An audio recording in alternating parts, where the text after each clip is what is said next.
Can और हाबिल की कहानी। जब आदम अपनी पत्नी हव्वा के पास गया तब उसने गर्भवती होकर कैन को जन्म दिया और कहा, मैंने यहोवा की सहायता से एक पुरुष पाया है। फिर वो उसके भाई हाबिल को भी जन्मी, और हाबिल तो भेड़ बकरियों का चरवाहा बन गया, परंतु कैन भूमि की खेती करने वाला किसान बना। कुछ दिनों के पश्चात कैन यहोवा के पास भूमि की उपज में से कुछ भेंट ले आया, और हाबिल भी अपनी भेड़ बकरियों के कई एक पहिलौए बच्चे भेंट चढ़ाने ले आया और उनकी चर्बी भेंट चढ़ाई। तब यहोवा ने हाबिल और उसकी भेंट को तो ग्रहण किया, परंतु कैन और उसकी भेंट को उसने ग्रहण न किया। तब कैन अति क्रोधित हुआ, और उसके मुंह पर उदासी छा गई। तब यहोवा ने कैन से कहा, तू क्यों क्रोधित हुआ, और तेरे मुंह पर उदासी क्यों छा गई है? यदि तू भला करे, तो क्या तेरी भेंट ग्रहण न की जाएगी? और यदि तू भला न करे, तो पाप द्वार पर छिपा रहता है, और उसकी लालसा तेरी ओर होगी, और तू उस पर प्रभुता करेगा। तब कैन ने अपने भाई हाबिल से कुछ कहा, और जब वे मैदान में थे, तब कैन ने अपने भाई हाबिल पर चढ़कर उसे घात किया। तब यहोवा ने कैन से पूछा, तेरा भाई हाबिल कहाँ है? उसने कहा, मालूम नहीं, क्या मैं अपने भाई का रखवाला हूँ?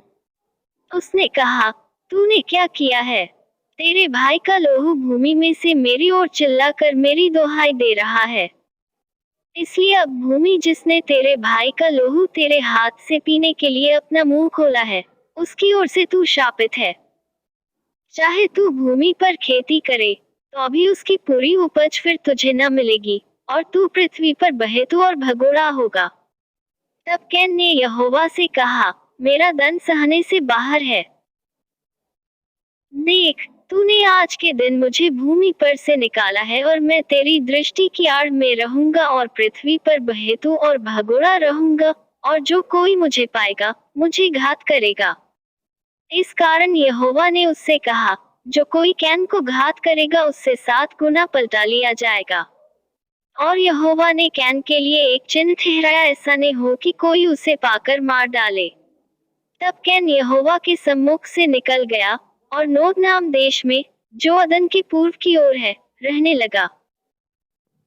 जब कैन अपनी पत्नी के पास गया, जब वह गर्भवती हुई और हनोक को जन्मी, फिर कैन ने एक नगर बसाया और उस नगर का नाम अपने पुत्र के नाम पर हनोक रखा।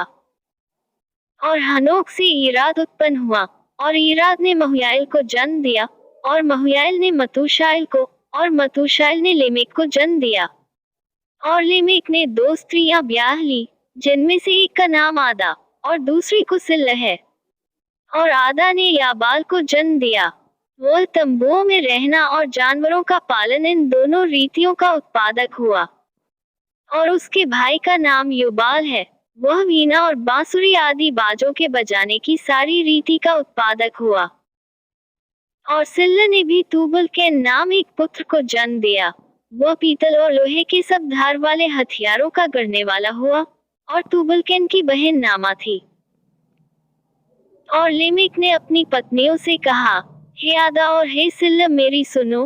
हे लेमेक की पत्नियों, मेरी बात पर कान लगाओ।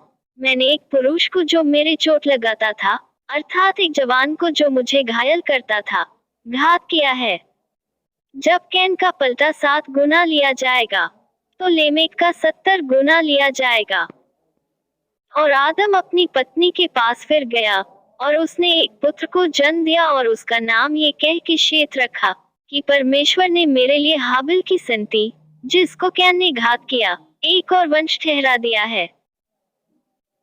और शेत के भी एक पुत्र उत्पन्न हुआ, और उसने उसका नाम एनोश रखा। उसी समय से लोग यहोवा से प्रार्थना करने लगे,